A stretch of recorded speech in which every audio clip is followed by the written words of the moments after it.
នេះតំណេពីការដារោមមាសនៅក្នុងខេត្តមួយ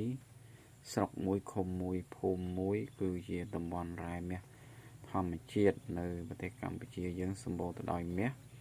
ចឹងតំណេពីការដារោមមាសគឺថ្ងៃនេះមកដេញមាសបាទដេញមាសគឺដេញបានរួចហើយគឺបានមួយដុំនេះបាទគឺយើងដេញមិនសុទ្ធយកប្រាក់យកទងដែងឬជាតិស្ពាន់ចេញពីមាស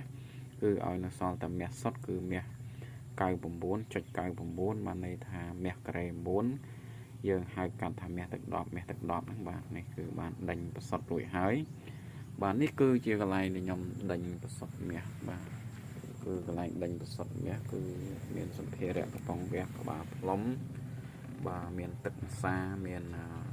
ម្សៅកាបូណាតម្សៅអាពីជីតបាទមានអំបិលមានជីរ៉េមានអាស៊ីតសអាស៊ីតលឿងបាទឧបករណ៍របស់ខ្ញុំសម្រាប់ដេញកែវដេញបាទនេះកែវដេញបាទអញ្ចឹងនេះសម្ភារៈយើងប្រើប្រាស់សម្រាប់ធ្វើការរំលាយមាសឬក៏ដេញមាសធម្មជាតិឲ្យคล้ายទៅជាមាសទឹកដប់ឬមាស99.99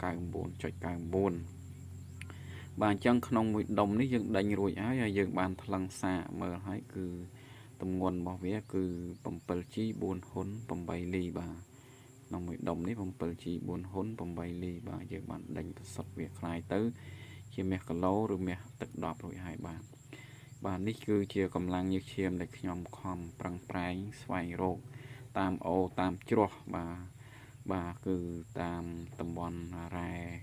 មាសធម្មជាតិតាមភ្នំតាមអូរតាមជ្រោះបាទអញ្ចឹងទទួលបានលទ្ធផលគឺក្នុងថ្ងៃនេះគឺបានចំនួន 7G 4ហ៊ុន8លីបាទនេះគឺជាមាសដែលខ្ញុំខំប្រឹងប្រែងរកបានបាទ